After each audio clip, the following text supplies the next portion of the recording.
जिसने वोट दिया, जिसका वोट पाकर नेता अपने आप को धरने को दिया, बंदूक हो गए हवलदार, घर वाली का घर नहीं है भदरैया वाली का घर, किसके टैक्स के पैसे से वेतन भत्ता लेते भैया आप ये बताओ ना। देश का सारा अर्थव्यवस्था देश की जनता के टैक्स के पैसों से है, तो फिर प्रधानमंत्री को या देश के जो दलाल मीडिया के लोग हैं, जो प्रधानमंत्री के करीबी मंत्री लोग हैं, उनको अचंभा किस बात का हो रहा है? क्या राष्ट्रीय ध्वज का सम्मान करना कोई गैरकानूनी है क्या? हमारे राष्ट्र का ध्वज है, हम गणतंत्र हुए 26 तारीख को, हमें वोट डालने का अधिकार आज 25 जनवरी को मिला है, तो जिस हम आज़ाद भारत में नहीं कर सकते, जब हम गुलाम भारत में गोरे अंग्रेजों के खिलाफ तिरंगा लेके ही तो आज़ादी की लड़ाई लड़ रहे थे। ये देश की दूसरी आज़ादी की लड़ाई है, जो देश के पालनहार अन्नदाता किसान भाइयों ने लगातार 5 जून के बाद आंदोलन कर रहे थे। सरकार की कान पर जूं तक नहीं रहेंगे। अगर सरकार संज्ञान ली होती है कि बात बताइए, सरकार को ऐसी कौन सी मजबूरी थी, ऐसी कौन सी आग लगी थी, ऐसा क्या माने हो रहा था जिसके कारण कोरोना आपदा के समय में चोरों की तरह पूर्ण बहुमत की सरकार क्या नींबू मिर्ची टांगने के लिए देश की जनता ने चुना? मोदी ने तो तीनों कृषि कानून किसानों के हित में बनाए हैं, तो आप इनको बुरा क्यों समझते हैं? आप पत्रकारिता करते हैं कि भाजपा IT सेल की तरह है? नहीं, हम तो सवाल कर रहे हैं ना। अरे तो भाई तो जसोदा बहन जी की तरह है। आपके घर में अगर दामाद मिले, बहनोई मिले, अगर आपकी बहन का पति मिले तो आप क्या मंजूर करेंगे? वो भी तो हित में ही छोड़ा था ना। अरे भाई इतने बड़े बड़े विद्वान बैठे हुए हैं बीजेपी में। अरे भैया, तो वो इस कानून पोथी पट जग मुआ पंडित भया न कोई, 2.5 अक्षर प्रेम का पढ़े वही पंडित होए। बात समझिए, पोथी पढ़ लेने से क्या हो जाएगा? जब आपका जमीरे बिक गया, रंजन गोगोई जैसे जज का आपने देखा ना, इतना कानून का किताब पढ़ लिया, अपना ईमान धर्म बेच लिया, तो उसका पढ़ा न पढ़ा बेकार है ना। आप समझिए, जब आपके दिल में प्रेम दया ये सब चीज है ही नहीं, तो आपका पढ़ने का कोई फायदा हुआ? आप पूछ रहे हैं पंकज जी, जो बाबा रामदेव है वो कहते हैं कि किसानों ने ये सही से कानून नहीं पढ़ा, किसान ना समझ भी हैं। बाबा रामदेव क्यों बोलते हैं? लाला रामदेव बोलिए। जो आदमी अपना पौने 2 आंख का 2 आंख नहीं कर पाया, दिल्ली के रामलीला मैदान से 7 साल पहले सलवार पहन के भाग गया, वो हो गया अमीर। बताइए, हमारे देखिए, हम किसानों का जो है दूध 50 रुपए लीटर नहीं बिकता है। अब बाबा रामदेव करते करते सलवार पहन के भाग गया तो 90 रुपया लीटर उसका गौमूत्र बिक जाता है। कहता है लाखों बरस पुराना हिमालय की गोद से निकाला गया नमक, और उसके नीचे लिखा रहेगा एक्सपायरी डेट।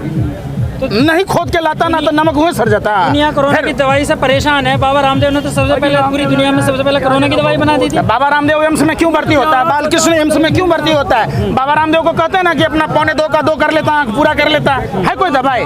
आप समझिए, मिसगाइड मत कीजिए। बाबा रामदेव आपकी अदालत, रजत शर्मा जैसे दलाल और सरकार के आपकी अदालत शो में बोलता है, बोलिए 200 रुपए का सिलेंडर चाहिए कि नहीं? जो सिलेंडर 350 रुपए से 400 रुपए मिल रहा था, 800 रुपए हो गया, तब बाबा रामदेव गुंगा हो गया कि सत्ता का फेविकॉल पी लिया है। अब बाबा रामदेव लाला रामदेव, जिसका 50 टन गैर कानूनी रूप से लाल चंदन दिल्ली एयरपोर्ट पर पकड़ा गया, बाबा हो सकता है? ढोंगी है ये लोग। फिर सुनिए, आप बात समझिए। काला धन इतना बड़ा, काला धन इतना है, स्विस बैंक में इतना बड़ा चिट्ठा लेके घूमता था, किसी अगर उसका सीढ़ी बनाएंगे तो आप स्वर्ग में चले जाएंगे, स्वर्ग से नीचे उतर जाएंगे, तो पैसा कहाँ गया? 25 रुपये डीजल और 30 रुपये पेट्रोल की बात करने वाला कहाँ गया, कहाँ मर गया? आप सवाल पूछिए ना भाई। अब 90 रुपये के आसपास में पेट्रोल डीजल बिक रहे हैं, तब बाबा रामदेव करता रहता है, अपना आंख नहीं सही कर पाया। उसके ग्रुप सुनिए ना भाई, 200 करोड़ रुपया हर ग्राम पंचायतों को मिलने की बात कह रहा था, वो पैसा कहाँ डाल दिया? पिछवाड़े में।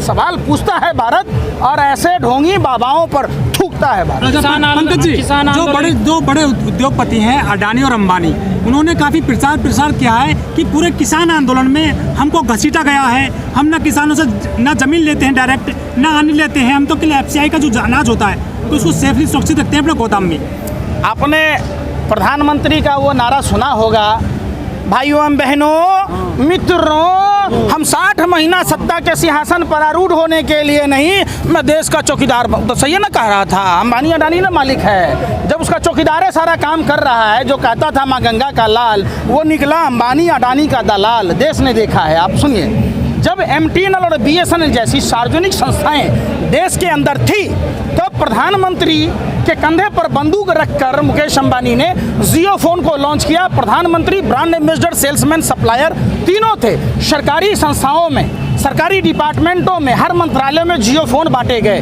MTNL और BSNL जैसी कंपनी डुबा दी गई, जहां हमारे ही समाज के बच्चे नौकरी कर रहे थे, जानबूझ कर डुबाएगी। अरे भाई आप पत्रकार महोदय पूरी बात नहीं सुन रहे, आप भाजपा में अग्रेसिव हो जाते हैं। कुछ मिला है क्या आपको भी? कुछ नहीं, बताइए। पूरे देश में, पूरे विश्व में अंग्रेजी कैलेंडर 30 दिन का चलता है, मोदी सरकार में 28 दिन का कैलेंडर चलता है। मतलब आप 27 दिन में रिचार्ज कराइए, समझ रहे हैं ना? तो 12 या 36, 28 दिन का महीना 13 महीने से अधिक का साल बना दिया, आप समझिए। उसके बाद life time validity Modi ji की सरकार से पहले सुनने के पैसे नहीं लगते थे, 49 रुपया का कंपलसरी कर दिया था। कितना बड़ा फर्जीवाड़ा। ये जो कार्यालय बने हैं 5 स्टार होटल, आप दिल्ली में रहते हैं, दिल्ली मिंटो रोड में कार्यालय देखिए, क्या इनके बाप दादा कुदाल चला के आए थे, धान रोप के आए थे, रिक्शा ठेला चला के आए थे, ट्रैक्टर चला के आए थे? कहाँ से पैसा आया भैया? किसने पैसा दिया? कितने कार्यालय बन गए? हमारे देश में एक भी अस्पताल नहीं बना, एक स्कूल कॉलेज नहीं बना, एक विश्वविद्यालय नहीं बना, तो फिर तब बना क्या? पार्टी कार्यालय 1000। बताइए, 1000 अस्पताल देश में बना होता तो देश का क्या हाल होता? जब भारत पेट्रोलियम जैसी नवरत्न कंपनियां देश में थी, मुकेश अंबानी की रिलायंस पेट्रोलियम को डुबोने के लिए भारत पेट्रोलियम जैसी सार्वजनिक संस्था को डुबो दिया गया। जब मुकेश अंबानी ब्रिटिश की 250 साल पुरानी कंपनी हैम्बलीज कंपनी, खिलौना बनाने वाली, जब मुकेश अंबानी टेक ओवर करता है, तब प्रधानमंत्री कहते हैं मन की बात। मन की बात किससे कीजिएगा? शादीशुदा हैं, मेहरारू से नहीं कीजिएगा कि दूसरे पड़ोसी से कीजिएगा? तो जली को आग कहते हैं, बुझी को राख कहते हैं। जिस बकवास को सुनकर देश का हाल बेहाल हो जाए, उसे मोदी जी की मन की बात कहते हैं। मन की बात अगर किए होते तो जिसकी मांग में सिंदूर भरे थे, उसकी मांग अगर पूरी किए होते, जिसके साथ अग्नि के साथ फेरे लिए, 7 जन्म जीने मरने की कसमें खाई, सुख दुख में पति पत्नी, हिंदू धर्म में 16वां संस्कार होता है शादी। तो जब शादी हो जाता है तो लड़की का सब कुछ उसका पति होता है, आप समझिए। आप जसोदाबेन जी के पिताजी से पूछ के देखिए ना, वो कितने गुस्से में होंगे, उन्हीं को पता होगा। अरे भैया, भरी जवानी में घूट घूट कर मरने को विवश कर दिया। देश में अगर सभी कन्याओं के साथ ऐसा हो तो हमारी बहन बेटियों के साथ में क्या होगा, बताइए ना। सरकार का दावा है के लिए घर परिवार छोड़ा और आप कह रहे हैं को छोड़ दिया। सरकार का दावा सृष्टि है, चलेगा। सुनिए, घर के लिए छोड़ देगा। अगर आपके हमारे पिताजी छोड़ दिए होते हमारी माँ को, तो हम होते, आप होते, आप समझिए। ये सब कुछ भी नहीं है। सब कुछ को देश से जोड़ दीजिए, धर्म से जोड़ दीजिए, मुंह में राम बगल में छुरी, तो ये राम नाम रटना पराया माल अपना, दिन के हरे हरे रात के घरे घरे, ये सब काम नहीं चलता है। जय किसान, जय जवान, जय किसान। पंकज जी, कल ट्रैक्टर परेड है, लेकिन जो पंप वाले हैं उन्होंने तेल देने से मना कर दिया है बहुत सारे ने। ये लोग गोरे अंग्रेजों के दलाल और मुखबिरों के लोग हैं। सावरकर कौन था? 80,000 स्वतंत्रता सेनानियों में सावरकर का गोरे अंग्रेज जीजा और फूफा लगता था, जो 60 रुपया महीना पेंशन देता था। कौन है सरसाजी लाल? अखिल भारतीय हिंदू महासभा का प्रांतीय अध्यक्ष था, पंजाब प्रांत का, जिसने भगत सिंह के खिलाफ गवाही दी। उनके गवाही के कारण भगत सिंह जैसे क्रांतिकारी योद्धा जो देश की आज़ादी के लिए लड़ रहे थे, उनको फांसी के फंदे पर झूलना पड़ा, आप समझिए। आज भी सरसादी लाल के चीनी मिल पश्चिम उत्तर प्रदेश में है, आप समझिए। तो ये वही लोग हैं। गोरे अंग्रेजों ने तो नहीं कहा, गोरे अंग्रेजों ने तो इतनी तांडव नहीं की कि अपने ही माने, आप समझिए कि भारत के लोग जब स्वतंत्रता संग्राम के लड़ाई लड़ रहे थे, तो उस समय तो किसी को ऐसे नहीं किया जितना ये कर रहे हैं। खून तो सांप का बच्चा सांप ही ना होगा। गाय को, बकरी को, भैंस को रूखा सूखा घास खिलाते हैं तो अमृत जैसा दूध देता है। अगर देखिए सांप के बच्चे को अमृत जैसा दूध पिलाइए तो क्या करता है? डस लेता है, डंक मारता है, विष उगलता है। ये वही सपोले हैं, आप समझिए। जो ज्यादातर माहिर पत्रकार हैं, उन्होंने ये खबर घूम रही है सोशल मीडिया पर कि यदि विश्व हिंदू परिषद और आरएसएस चाहे तो एक दिन में खत्म हो सकता है किसान आंदोलन। इनके बाप की बपौती है, पछवाड़े में दम है, लाठी डंडा लेके कह रहे थे 3 दिन में सेना बनाएंगे। तो गलवान में, आप समझिए, गलवान में चाइना घुस गया तो क्या माँ का दूध नहीं पिया था? क्या चाट के आया था जो गलवान में नहीं खाली करा पाया? और अरुणाचल प्रदेश में चाइना ने गांव बसा ली, सैटेलाइट नहीं बताया था। कहाँ है आरएसएस वाले, अब विश्व हिंदू परिषद वाले जो लोग धर्म को बदनाम कर रहे हैं? जाए ना अरुणाचल में, जगह खाली कराए, माँ का दूध पिया है। तो इन जो निकम्मे निठल्लों से ये अपने ही देश में ये कुत्ते की तरह भौंकते हैं, इनके भौंकने का कोई फर्क नहीं पड़ता, समझिए। अगर इनमें कुवत होती, जो ये शक्ति प्रदर्शन गली कुचे में करते हैं, तो ये चाइना में जाते ना, अरुणाचल में अपना जमीन छीनते। तो ये कहते हैं कि वो जो जमीन है, जो अरुणाचल प्रदेश में मकान बनाया है, जमीन बनाई है चाइना ने, वो तो जो जमीन है वो नेहरू जी पहले ही दे के चले गए थे। आप पत्रकारिता करते हैं कि भाजपा की दलाली करते हैं? आप सुनिए बात। अरे भैया, 6 साल पहले, सुनिए पत्रकार महोदय, मैं आपके बात को फिर वही बात आप सुनिए, विरोध भी करोगे, वाजिब जवाब तो अरे तो जवाब क्यों नहीं दे रहे? आप 6 साल पहले मोदी जी आए, मोदी जी के मुंह से सुना था कि अरुणाचल में गांव बस गया।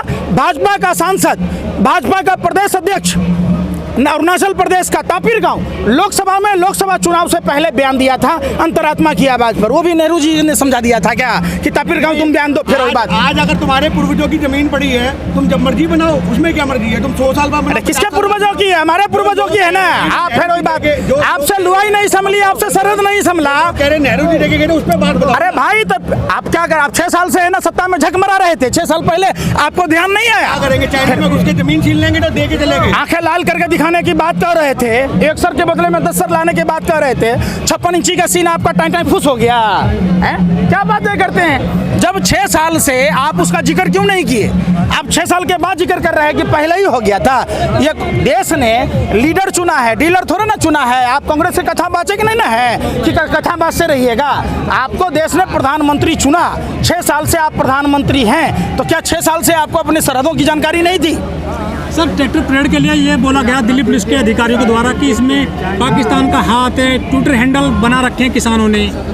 अरे सुनिए, ये लोग वही लोग हैं जिनके बाप दादा देश की आज़ादी के समय गोरे अंग्रेजों की दलाली और मुखबरी कर रहे थे, देश की आज़ादी को कमज़ोर कर रहे थे। 1941 में बंगाल प्रांत में मुस्लिम लीग के फजाहुल हक के साथ इन्होंने बंगाल प्रांत में सरकार बनाई। श्यामा प्रसाद मुखर्जी वित्त मंत्री बने, धर्म के आधार पर विभाजन की बात की। 1942 में भारत छोड़ो आंदोलन कुचलने के लिए बार बार चिट्ठी लिखी श्यामा प्रसाद मुखर्जी ने। 1943 में गुलाम हुसैन उद्दौला खां और जिन्ना के साथ सिंध प्रांत में सरकार बनाई और अखंड भारत को खंड खंड किया, भारत और पाकिस्तान का निर्माण कराया। ये आज़ादी से पहले। आज़ादी के बाद मसूद अजहर जैसे आतंकवादी को पाकिस्तान छोड़ने कौन गया? बताइए आप, कौन छोड़ने गया? कौन पाकिस्तान के ISI के एजेंट को भारत में आकर जांच करने की अनुमति दी? कौन पाकिस्तान में बिरयानी खाने गए?